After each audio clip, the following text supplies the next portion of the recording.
What if I told you coca leaves were once sacred, not scandalous? Cocaine. When you hear this word, you probably think immediately of drugs and illegal substances, right? But in reality, cocaine comes from a plant with a unique historical and cultural background. A much more complex story, the coca plant.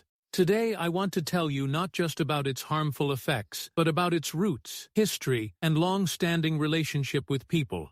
The coca plant is a leafy shrub native to the Andes Mountains of South America. For centuries, especially in countries like Peru, Bolivia, and Colombia, indigenous peoples have considered it sacred and made it a vital part of their daily lives. For these communities, coca leaves were not just a plant. They symbolized strength, endurance, and a spiritual connection.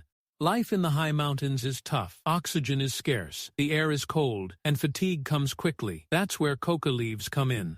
The locals chew these leaves to keep themselves energetic and alert, to suppress hunger, and to defy exhaustion. Coca was a friend, a source of natural power to overcome physical limits. But the importance of the coca plant is not only physical, it also holds deep cultural and religious meaning. Coca was used in ceremonies, healing rituals, and social gatherings as a sacred substance. Through these leaves, people connected with their ancestors and communicated with the spirits of nature. Coca stood at the heart of both their physical and spiritual lives. After Europeans discovered America, the coca plant caught the attention of the Western world. At first, its effects were not fully understood, and it was even used for medicinal purposes. In the 19th century, cocaine extracted from coca leaves was used especially as a local anesthetic and in various medical applications. Sigmund Freud himself briefly recommended cocaine as a stimulant for himself and his patients, but over time, the addictive and harmful effects of cocaine became clear and it began to be banned.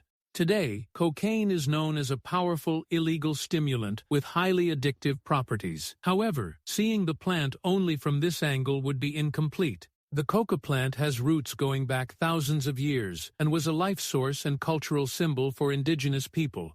Even today, in countries like Bolivia, coca leaves remain legal and their traditional use is encouraged. Global drug policies and wars often overlook the original meaning and importance of this plant. It's important to understand the difference between the coca plant and cocaine.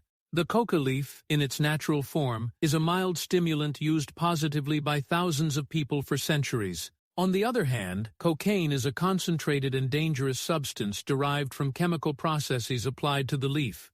This distinction shows the complex relationship between the plant and humans. In conclusion, the coca plant should not be remembered only for drug problems.